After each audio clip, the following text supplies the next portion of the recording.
The air in the courtroom was heavy, thick with the weight of unspoken stories and the scent of old wood and floor wax. It was a room designed to make you feel small, with its high vaulted ceilings and dark, polished panels that seemed to soak up all light and hope. At the front, on a raised platform that felt more like a throne, sat the man who commanded it all. His black robe was immaculately pressed, his silver hair cut in a severe, neat line.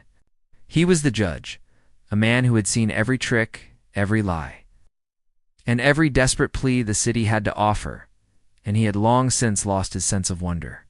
His name was Judge Hardwell. He ran his courtroom like a precision machine. For the past few weeks, this room had been the stage for a trial that had captured the city's attention. A man named Arthur Miller, a quiet and gentle-looking accountant, was accused of a crime that seemed completely out of character. He was said to have stolen a huge amount of money from the company where he had worked for nearly 20 years. The evidence against him was a mountain of numbers, confusing trail of digital files and records that the prosecutor presented with the calm confidence of a fisherman, showing off a prized catch. Every day, Arthur Miller sat at the defense table, looking more and more like a man being worn down by a slow, steady tide. His shoulders were slumped, his suit looked a little looser on his thinning frame, and he seemed to spend most of his time staring at his own hands as if he didn't recognize them. Beside him, almost hidden in the large, imposing chair, sat his son. The boy was 16, but he looked younger, with a lanky build and a shock of brown hair that fell into his eyes. He was the kind of quiet that wasn't peaceful, but anxious. He seemed to be constantly trying to make himself smaller, to fold himself into the space between the chair and the table. His name was Ethan, and he was a ghost in the room, a silent observer to his father's public undoing. He had come to court every single day, sitting in the same spot, his face pale, his hands fidgeting with a loose thread on his worn-out jeans. He was a picture of pure, unadulterated worry. A kid thrown into a world of sharp words and sharp suits, completely out of his depth. The prosecutor, a man with a face as smooth and polished as his shoes, was just finishing his closing arguments. His voice was clear and strong, bouncing off the high walls. He walked the jury box, holding up a thick binder of evidence. He didn't need to shout. His confidence was a weapon in itself. He explained the complex financial transactions in simple, damning terms. He painted a picture of a trusted employee who had secretly become a thief, a betrayal that had cost good people their jobs and their savings. Every few minutes, he would glance over at Arthur Miller, not with anger, but with a kind of pity that was even more crushing. And so, "Ladies and gentlemen," the prosecutor said, his voice dropping to a serious, final tone, "the numbers do not lie. The digital trail is clear. It leads directly to the defendant, to the computer he used, to the accounts he accessed. This wasn't a complicated scheme. It was a simple betrayal, executed by a man who thought he was smarter than everyone else. The evidence is overwhelming. It is a mountain, and on that mountain, there's no room for doubt." He closed the binder with a loud thud that echoed in the silent room. He walked back to his table, his job done. The jury watched him, their faces a mix of grim understanding and fatigue. The people sitting in the public gallery, a mix of reporters and curious onlookers, started to shift in their seats, whispering to each other. It felt over.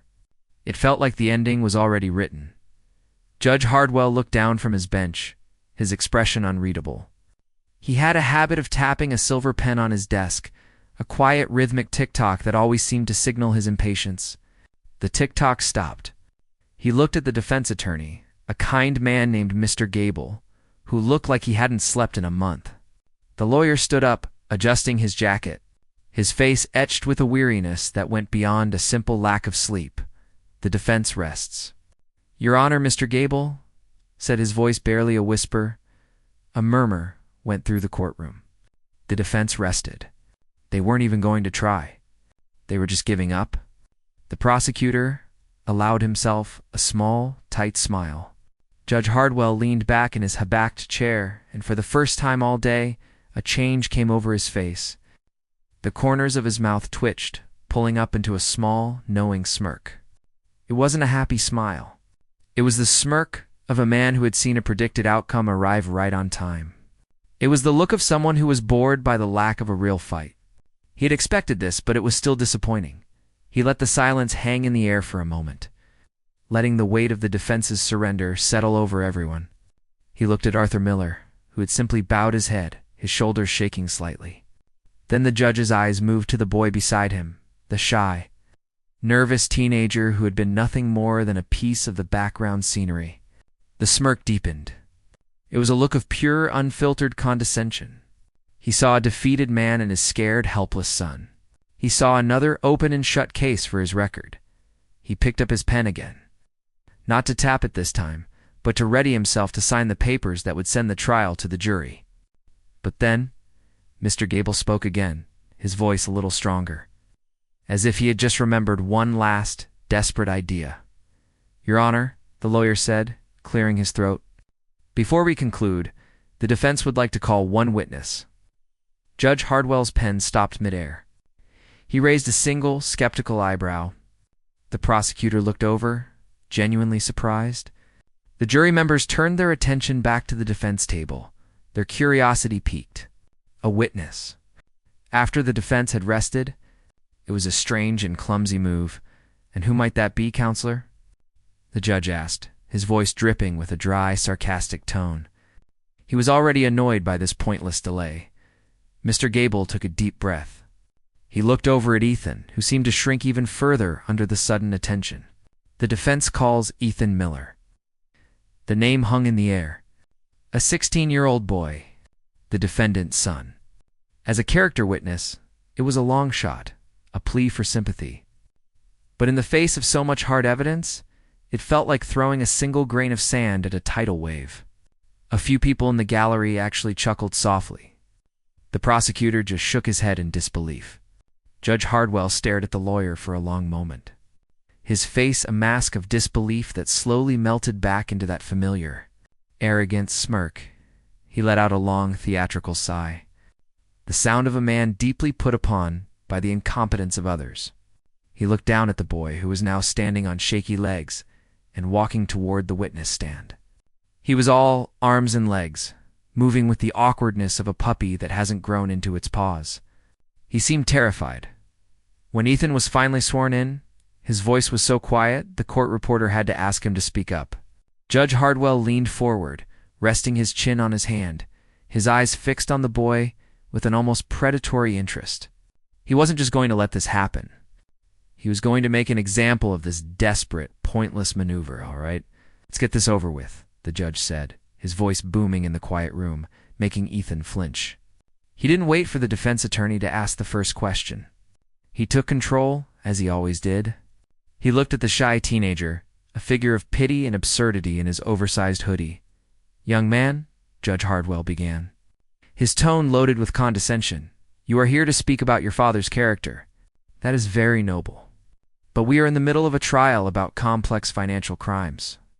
We have spent weeks listening to experts talk about data trails, shell corporations, and digital ledgers."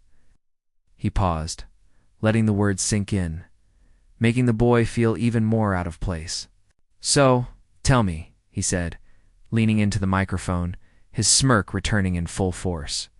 "What could a high school boy possibly know about any of that?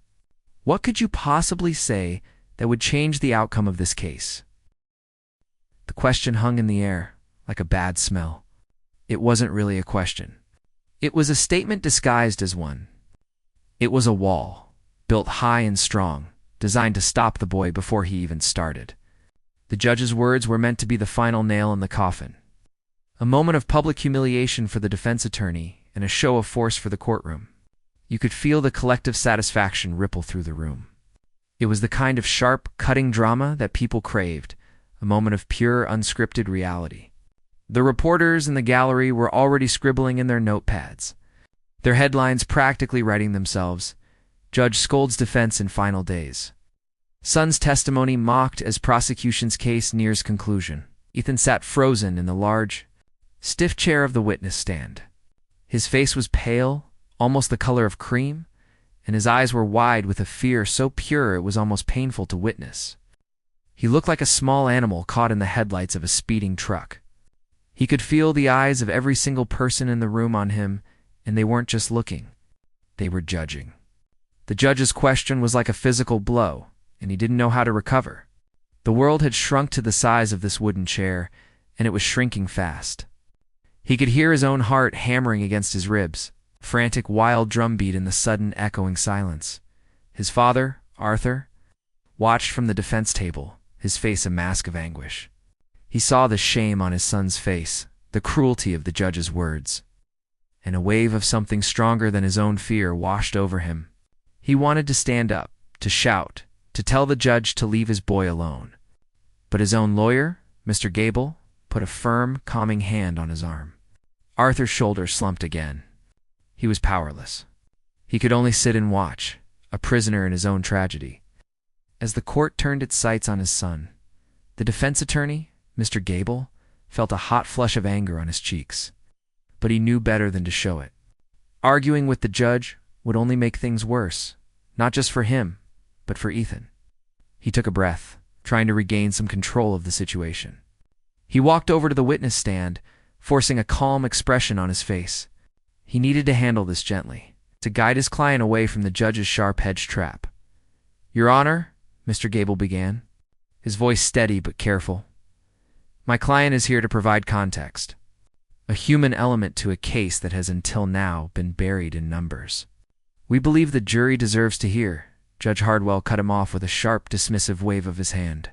"Counselor, we are not here for human elements. We are here for facts. And the facts are clear. The boy has nothing relevant to say. Proceed with your questioning, but let's not waste the jury's time with sentimental nonsense." The judge leaned back in his chair, a king on his throne, settling in to watch the inevitable failure unfold. Mr. Gable bit his tongue.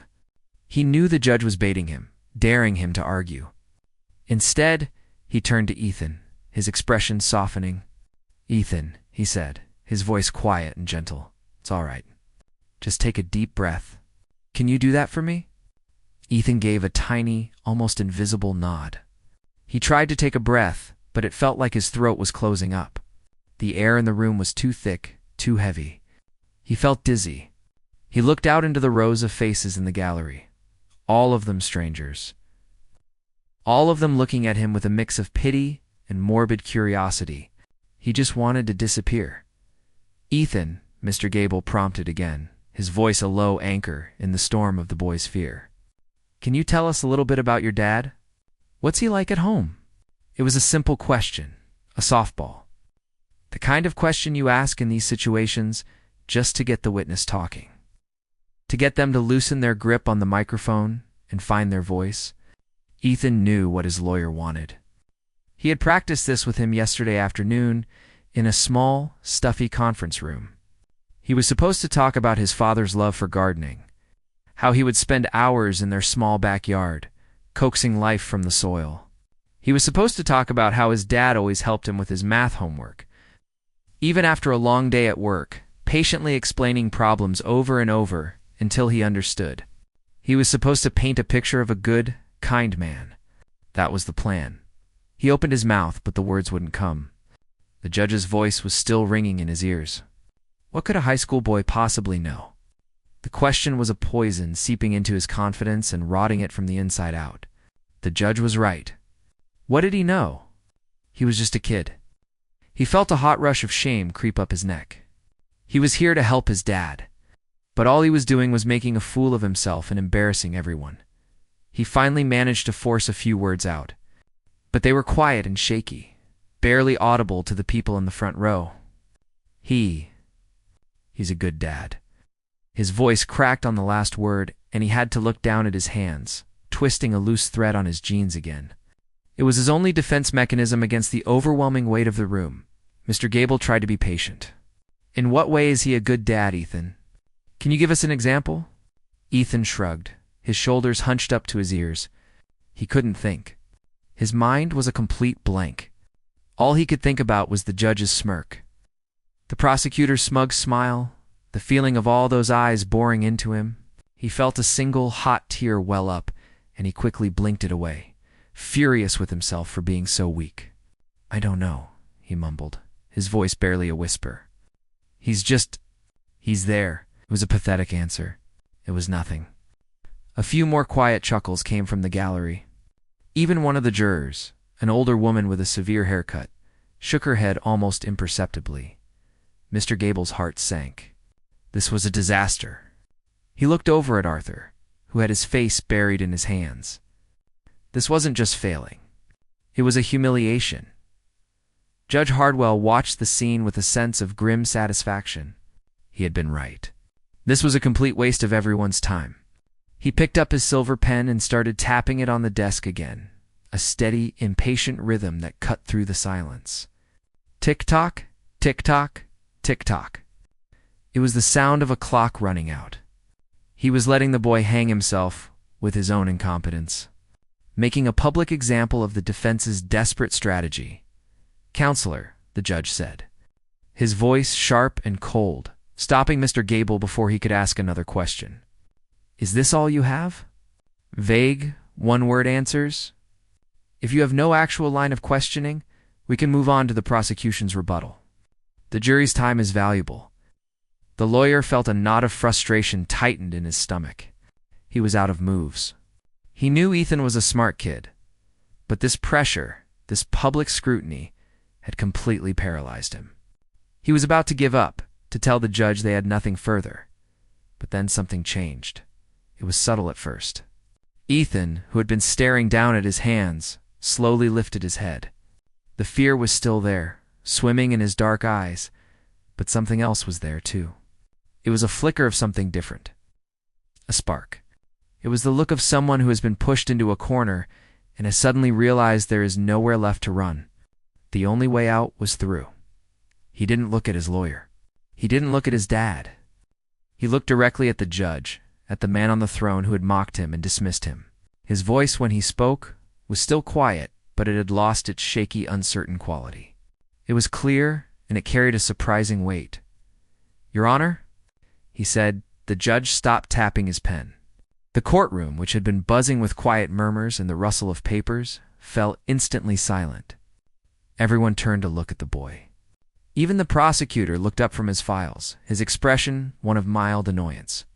What was this kid doing now? Judge Hardwell raised an eyebrow, a gesture of pure condescension. "Yes, Mr. Miller. Do you finally have something of substance to share with us?" Ethan ignored the sarcasm. His gaze was locked on the judge, intense and focused. The shy, awkward teenager was still there in his posture and his clothes. But the person looking out from his eyes was someone else entirely. It was as if a different mind had taken control. "I'm not an expert on numbers," Ethan said, his voice gaining a sliver of strength. "I'm not here to talk about my dad's character." Judge Hardwell leaned forward, intrigued despite himself. This was not part of the script. "Then why are you here, son?" Ethan took another breath, this one deep and steady.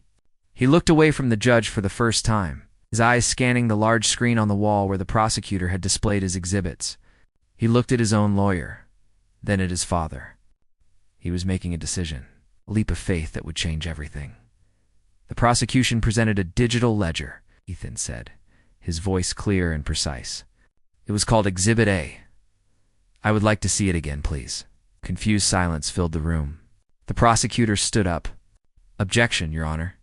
The witness is trying to introduce new evidence." "This is highly irregular." "Not introducing new evidence," Ethan said, cutting him off. His voice was steady now, no longer a whisper. "I am referencing evidence that has already been submitted. I would like to see page 178, specifically transaction 7B. He knew the exact page and the exact transaction. The number was so specific, so precise, that it caught everyone off guard. This wasn't a nervous guess. This was a request from someone who had been paying very, very close attention. Judge Hardwell stared at the boy, his smirk finally gone, replaced by a look of intense curiosity. He looked over at the prosecutor, who just shrugged, looking bewildered. "You want to see the exhibit?" The judge asked Ethan, his voice softer now, more serious. "Yes, Your Honor," Ethan said. "That's why I'm here." The request was so strange, so out of place, that for a moment, the entire courtroom seemed to hold its breath in unison. It was like watching a street performer suddenly stop juggling and start speaking in a different language. The rhythm of the room was broken. The prosecutor, a man who prided himself on his unshakable control, looked genuinely flustered. His objection had been a reflex, a standard move in a game he knew how to play. But this was not in the playbook.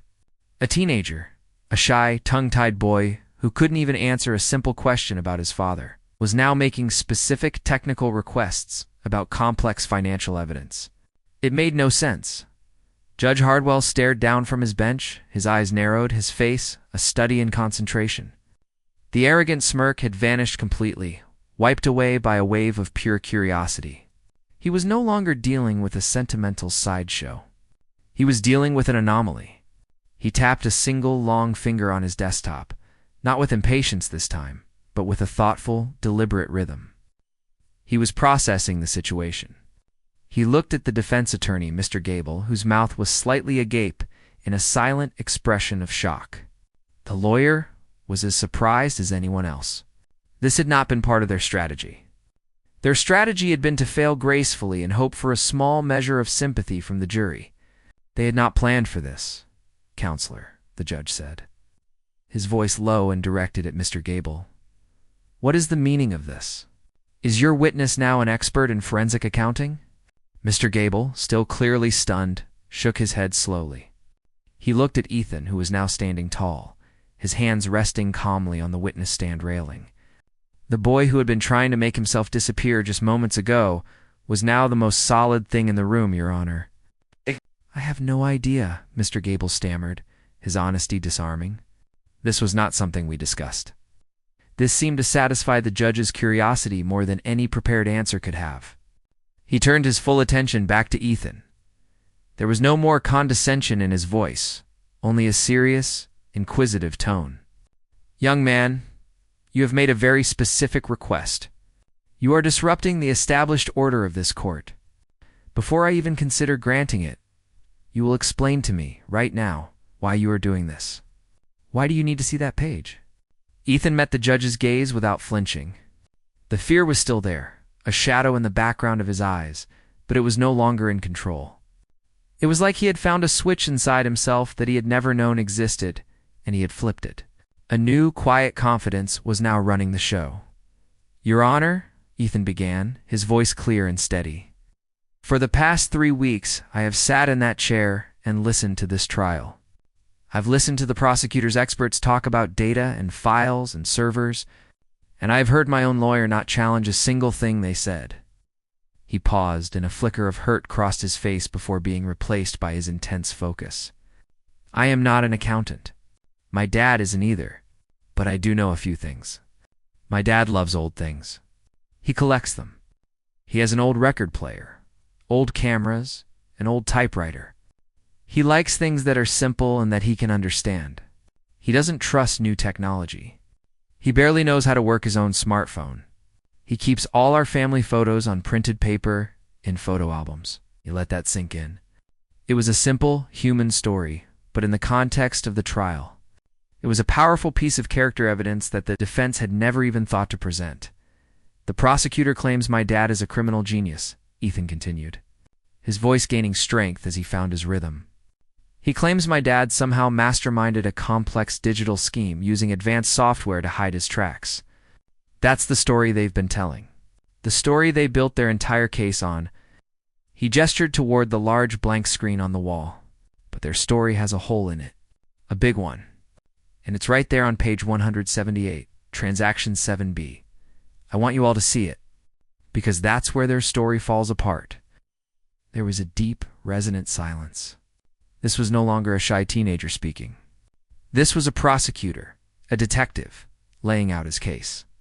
The jury was leaning forward in their seats, their expressions rapt. The reporters were scribbling furiously, their earlier story ideas completely forgotten. This was the real story. Judge Hardwell sat back in his chair, his expression one of profound intrigue. He had never seen anything like it in his entire career. He looked at the prosecutor, who was now standing behind his table, his face pale and his brow furrowed in confusion and dawning horror. The man was running scenarios in his head, trying to figure out what the boy was talking about, but he was coming up empty. "Your Honor, I must protest," the prosecutor said, his voice sounding weaker than it had all trial. "This is a stunt. This boy has no credentials. He is not an expert. He cannot interpret this evidence for the court. He doesn't need to be an expert to read a date." "Your Honor," Ethan said calmly, before the judge could rule. This bold statement hung in the air. The judge looked at Ethan, then at the prosecutor, then at the jury. He could feel the shift in the room. The dynamic had been completely altered. He was no longer in complete control, and for the first time in a very long time, found that he didn't mind. "Mr. Gable," the judge said, turning to the defense attorney, "are you permitting this?" Mr. Gable looked at his client, this boy who was suddenly a stranger to him. He saw the look in his eyes, the unwavering confidence. He took a leap of faith of his own. "Yes, Your Honor. The defense permits it." "All right," Judge Hardwell said, a hint of excitement in his voice. "Let's see this evidence that has the whole court so captivated." He nodded to the clerk sitting near the front. "Bring up Exhibit A, page 178. Display it for the court." The clerk, a young woman who had been watching the exchange with wide eyes, fumbled with her computer for a moment. The large screen on the wall flickered to life, displaying a digital copy of a ledger. It was a mess of numbers, columns, and codes. The clerk's fingers flew across her keyboard, and the image scrolled down, the rows and blurring by. Then it stopped. The page was there, page 178.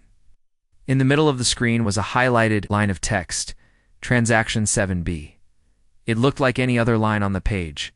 A long string of numbers, a date, and a description of the transfer. It didn't look special at all. The prosecutor stared at it, his eyes searching for the flaw, the trick, but he saw nothing. It was just a data entry. Ethan remained standing. He pointed a single steady finger at the screen. "Your Honor, the prosecution has stated repeatedly that this transaction was initiated by my father from his work computer on the afternoon of October 12th at 2:15 p.m. That is the timestamp on the entry. That is the linchpin of their entire case. It proves he was at his desk, doing this at that exact time." He lowered his hand and looked directly at the jury. "But the time and date are not the most important thing on this page. The most important thing is something the prosecution's experts never mentioned, because they never saw it. Or maybe they didn't think it mattered. But it does. It matters more than anything." He paused, letting the suspense build. The room was so quiet, you could hear the hum of the projector.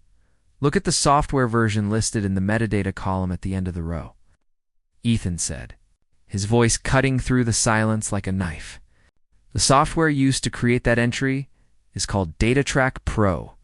The version is 3.1. The prosecutor squinted at the screen. "So what? It was just a version number."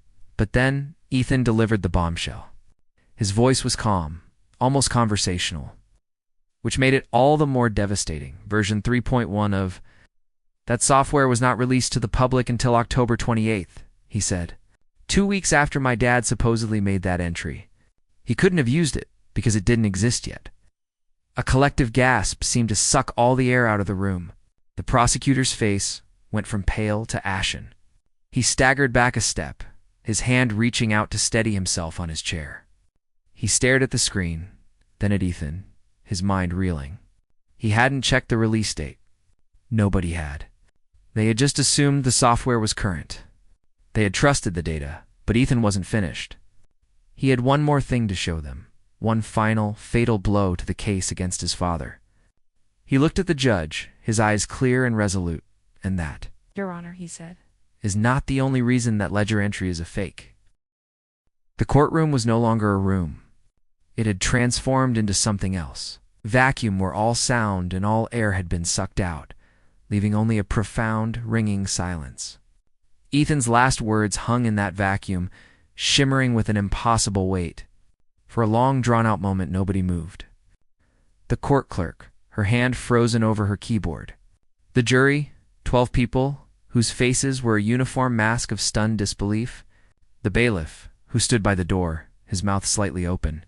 It was as if a director had just yelled, "Cut!" On a play, and the actors were all frozen mid-scene, waiting for the next cue. The first person to break the spell was the prosecutor. He was a man who had built his entire career on control, on the unshakable certainty of his evidence. Now, that certainty had been shattered by a boy. A 16-year-old boy had just taken the foundation of his case and cracked it wide open with a single simple fact. He stumbled back from his table, his legs feeling unsteady, as if the floor had suddenly become liquid. His face was a study in panic, a pale canvas onto which his crumbling composure was being painted in broad, ugly strokes. He looked at the screen, at the innocent-looking numbers and letters, and then back at the boy who had seen what no one else had seen. His mind was racing, trying to find an angle, a counter-argument, a way to plug the hole that was now flooding his entire case. But there was nothing. He had nothing. His expert witnesses had never checked the software release date. He hadn't checked it. It was a detail, a small, insignificant-seeming detail that he had overlooked. And now it was about to sink his ship. Judge Hardwell, a man who was never ever surprised, was utterly, completely shocked. He leaned so far forward in his high-backed chair that he was almost hovering over his desk. His face, usually a mask of stern authority, was now an open book of astonishment. The condescension was gone. The impatience was gone. All that was left was a raw, unfiltered fascination. He looked at Ethan, not as a shy teenager or a character witness, but as a force of nature. He was looking at someone who possessed a kind of intelligence that was so rare, so sharp, that it was almost scary. He had spent 20 years on the bench, listening to brilliant lawyers and expert witnesses, but he had never seen anything like this. This was not the rehearsed testimony of a hired expert. This was a raw, intuitive genius in action. Ethan, who had been the center of this silent storm, stood calmly in the witness stand. The shy, anxious boy from the beginning of the day was still there in his posture, but the person speaking through him was someone else entirely. He felt a strange sense of clarity, as if the fog that had been clouding his mind for weeks had finally lifted. The fear was still there, a quiet hum in the background, but it was no longer in charge. He was in charge. He looked at the judge, who was watching him with a look of pure, unadulterated respect. And he felt a surge of something he hadn't felt in a very long time: hope. He turned back to the large screen, his fingers still pointing at the line of text. "That, Your Honor," he repeated, his voice clear and steady, "is not the only reason that ledger entry is a fake." A fresh wave of tension washed over the room. If the first bombshell had been a shock, this promise of a second one was almost too much to bear. The jury members were leaning so far forward they were in danger of falling out of their seats. The defense attorney, Mr. Gable, simply stood by his table, his arms crossed, watching his client with a look of profound pride and awe. He was no longer a lawyer guiding his witness. He was a spectator, watching a master at work. Ethan lowered his hand and began to walk slowly toward the screen, as if he were a teacher about to deliver a very important lesson. He stopped a few feet away and turned back to face the court. "The version number is the first layer of the lie," he explained, his voice calm and educational. "But whoever created this fake ledger, they were arrogant. They thought they were smarter than everyone. So they didn't just forge a document. They left behind their signature. A digital fingerprint." He looked at the prosecutor, a man he didn't know, but who he now held in the palm of his hand. "You presented this ledger as a direct export from the company's secure server. You said it was an unaltered copy of the original data. Is that correct?" The prosecutor swallowed hard, his throat feeling dry as sandpaper. He knew where this was going, and he knew it was a place he did not want to go. But the entire court was waiting. The judge was waiting. He could only nod, a single jerky movement of his head. "So, if it were a direct export from the server at that time," Ethan continued, his gaze sweeping over the jury, "the digital file would have a specific structure. It would be built on the server's operating system, which, according to the company's own IT records from that year, was a heavily modified version of a business-to-business system. It had its own way of handling data." He paused, letting the technical information settle. He knew he needed to make this simple, to make them all understand. "Think of it like this," he said, using an analogy everyone could grasp. Think of the server system as a special kind of paper. A very specific kind of paper that only one company makes. If you write on that paper, the ink sinks in a certain way. It has a unique feel, a unique look. You can't fake it easily. He turned back to the screen and pointed to a long string of letters and numbers at the very bottom of the page. A line of code so small, it was almost unreadable from a distance. That is the file's hash signature, Ethan said. It's like the DNA of the digital file. It tells you everything about where the file came from and how it was made. And this signature, he said, his voice dropping to a near whisper, was not created by the company's server. This signature was created on a standard off-the-shelf home computer, probably a laptop, using a common operating system. It's a completely different kind of paper. The prosecutor's face was now a sickly shade of green. He looked at his own laptop as if hoping it would give him an answer, a lifeline. But it was just a machine. It had no answers for him. He had been so focused on the numbers in the ledger, on the dates and the amounts, that he had never even thought to look at the DNA of the file itself. He had trusted the data. He had been a fool. But Ethan wasn't done. He had one final piece of evidence. The smoking gun that would leave no room for doubt at all. And there's more, he said, his voice ringing with the quiet confidence of someone who knows they have already won. Whoever created this file wasn't just using a home computer. They were using a specific kind of software to edit it. It wasn't the accounting software. It was a simple file editing program, one that many people use to touch up photos or crop documents. He walked back to the witness stand and picked up a piece of paper and a pen that Mr. Gable had handed him. He quickly scribbled something down and showed it to the jury. It was a short line of text, a sequence of letters and symbols. This particular editing program, it's a free one, Ethan explained. It's popular because it's easy to use, but it has a flaw. It's a bug, really. When you save a file, it embeds a tiny, almost invisible line of code into the metadata. It's supposed to be a marker for the developers, but it's always there. It's like the program's secret tattoo. He held up the paper for everyone to see. Now look at the hash signature on the screen again. Look at the very end of that long string of letters and numbers. The judge squinted, and so did the jury. The prosecutor didn't even need to look. He could see it in his mind's eye now. It's a sequence of characters he had seen 100 times, but had never thought to question. It was right there. The exact same sequence Ethan had written on the paper. That is the tattoo, Ethan said, his voice echoing in the deathly quiet room. That is the fingerprint of the free editing program. This file, this so-called irrefutable evidence, wasn't a direct export from a secure server. It was created on someone's personal computer, probably at their kitchen table, using a free program downloaded from the internet. It was then saved and imported into the company's system to make it look real. It's a fake. It's a clumsy, amateur, and arrogant fake. He put the pen down and looked at the judge. The person who stole that money, the person who framed my father, didn't just commit a crime. They got lazy. They thought no one would ever look this closely. They were wrong. And with that, he sat down. The silence that followed was absolute. It was the silence of a verdict being delivered, not by a jury, but by the cold, hard truth. The entire courtroom, every single person in it, was frozen in a state of pure, unadulterated shock. They were watching a story that was impossible, a reality that defied all logic. A shy teenage boy, with no formal training, had just deconstructed a multi-million-dollar financial case in less than 10 minutes, using nothing but his own incredible mind. The judge stared, his mouth slightly open, his mind struggling to process what he had just witnessed. The prosecutor looked like a man who had been told the sky was green and the grass was blue.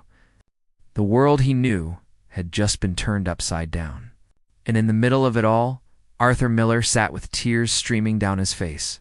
Not tears of sadness, but tears of pure, unadulterated awe for the son he had never really known.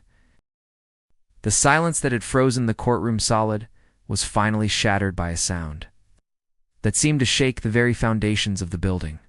It was the sharp, violent crack of a wooden gavel striking its block. A sound so loud and unexpected that it made several people in the gallery jump in their seats. The person wielding the gavel was Judge Hardwell, but his face was a portrait of conflict. The mask of stern authority had been stripped away, revealing a man grappling with a reality that was far beyond his experience. His hand hovered over the block for a moment after the strike, as if he were surprised by the force of his own action. The sound echoed, a physical punctuation mark on the end of the most stunning testimony he had ever heard. "This court is in recess," he announced. His voice a strange mix of its usual command and a new unsteady tremor. 30 minutes. 30 minutes, and not a second less.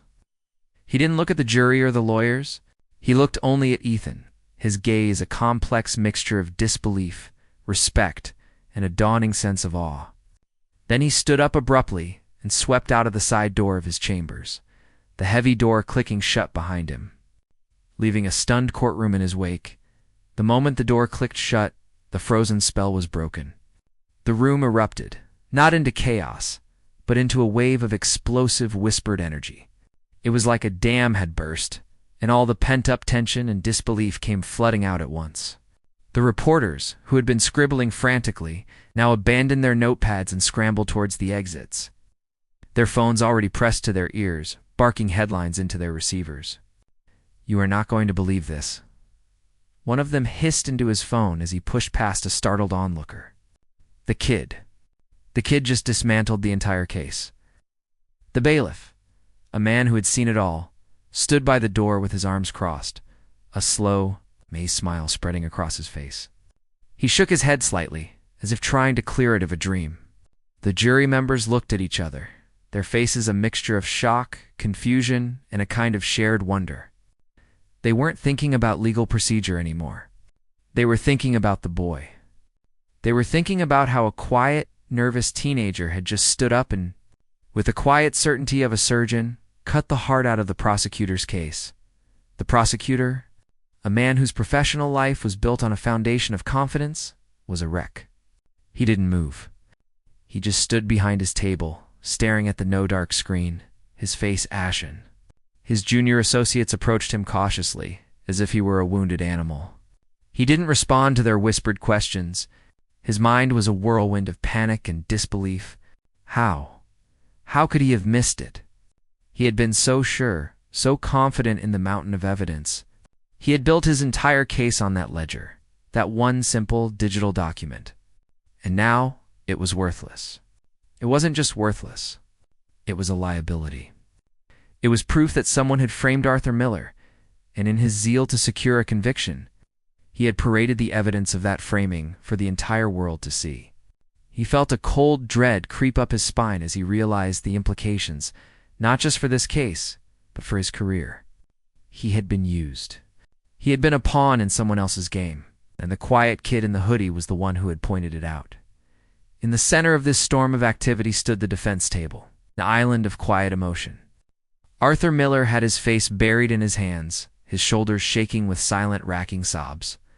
But these were not the tears of a man facing ruin. They were the tears of a father witnessing a miracle. For weeks, he had carried the crushing weight of his own helplessness, the shame of being a burden on his family. He had watched his son worry, his son fade, his son suffered because of him. And now, that same son had reached into a place of deep hidden knowledge and had pulled out a lifeline. He had not just saved him, he had redeemed him. He felt a surge of pride, so powerful it was almost painful, a love for this boy he thought he knew, who had just revealed himself to be something extraordinary, Mr. Gable. The defense attorney stood with his hands on his hips, a slow, bright smile spreading across his weary face. He had been in this business for 30 years, and he had never seen a day like this. He looked at Ethan, who was now sitting calmly in his chair, his hands resting in his lap, and he felt a sense of professional humility. He had been outmaneuvered, outthought, and outprepared, not by a rival lawyer, but by his own client. He thought about the late nights he had spent, the stacks of documents he had read, the experts he had consulted, and all the while, the key to the entire case had been sitting right beside him, quietly watching, quietly waiting. He walked over and put a hand on Ethan's shoulder, not as a lawyer to a client, but as one human being to another.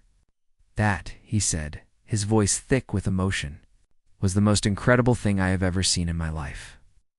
Ethan looked up at him, and the intense, focused look in his eyes softened, replaced by the familiar, gentle shyness. He gave a small, almost embarrassed shrug. "I just saw something that didn't fit," he said quietly, as if it were the most natural thing in the world. During the recess, the judge did not simply rest. He paced the length of his private chambers, his mind replaying the events of the last hour over and over again. He had been arrogant. He had been dismissive. He had looked at that boy and seen nothing but a waste of his precious time. He had mocked him publicly, with a smirk that he now felt burning on his own face. He, a man who prided himself on his intellect and his ability to see the truth, had been completely blind. He had been the fool, and the shy, nervous teenager had been the genius. It was a humbling, earth-shattering realization. He thought about his own son, about the preconceived notions he held, about the way he often judged people without truly listening. This boy, Ethan, had just taught him a lesson that 20 years on the bench never could. When the 30 minutes were up, the bailiff re-entered the courtroom and called, "All rise." The court is now in session. Everyone stood as Judge Hardwell walked back to his bench. His face was no longer just stern. It was serious, thoughtful, and deeply reflective. He took his seat, his eyes immediately finding Ethan. He didn't look at the lawyers. He didn't look at the jury. He looked only at the boy. Before the prosecutor could even stand up, the judge spoke. "Mr. Henderson," he said, his voice calm but carrying an undeniable weight. The prosecutor flinched at the sound of his name. In light of the testimony presented by the defense witness, does the prosecution wish to continue with these proceedings? Mr. Henderson stood up, his suit suddenly feeling too tight, his collar too high. He could feel the eyes of the entire courtroom on him, but more than that, he could feel the weight of the judge's gaze. He opened his mouth to say something, to argue a point of law, but the words caught in his throat. There was no point. There was no argument. The case wasn't just flawed. It was broken. It was a house of cards, and Ethan had just pulled out the bottom card. He took a shaky breath. "No, Your Honor," he said, the words feeling like a defeat in themselves. The prosecution moves to dismiss all charges against the defendant with prejudice." A collective audible sigh went through the courtroom. It was the sound of a story finally reaching its rightful conclusion. Arthur Miller's legs buckled slightly, and Mr. Gable had to steady him. The man closed his eyes, his face a canvas of pure, overwhelming relief. Judge Hardwell nodded slowly, as if he had expected nothing less. "The motion to dismiss is granted." He picked up his gavel but paused. He looked at Ethan again, and a deep sense of respect, of genuine humility, softened his features. He knew what he had to do. He cleared his throat, and his voice, when he spoke, was not the voice of a judge to a witness, but of a man speaking to another man. "Mr. Miller," he said, directing his words to the teenager, "I have been on this bench for over 2 decades.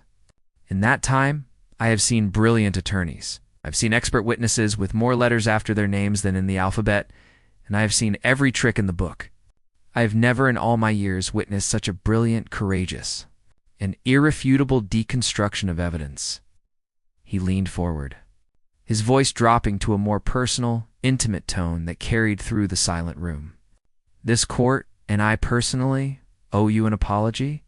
My behavior earlier today was arrogant, it was disrespectful, and it was wrong. I judged you by your appearance and your age, and I was a fool to do so. You have taught me a valuable lesson about the true nature of intelligence, and about the danger of underestimating the quiet person in the room." He looked out at the gallery, then back at Ethan. "You did not just save your father today. You showed this court that the truth is not always in the loud, confident expert. Sometimes it is in the quiet, observant person who sees the one thing that everyone else has missed. You have my deepest, most sincere apology and my profound respect." With that, he picked up his gavel and brought it down for the final time. "This case is dismissed. Court is adjourned." The moment the gavel struck, the silence was broken again, but this time it was different. It wasn't the sound of reporters scrambling for a story. It was the sound of applause. It started slowly, from one of the jurors, a man in the back row who simply stood up and began to clap.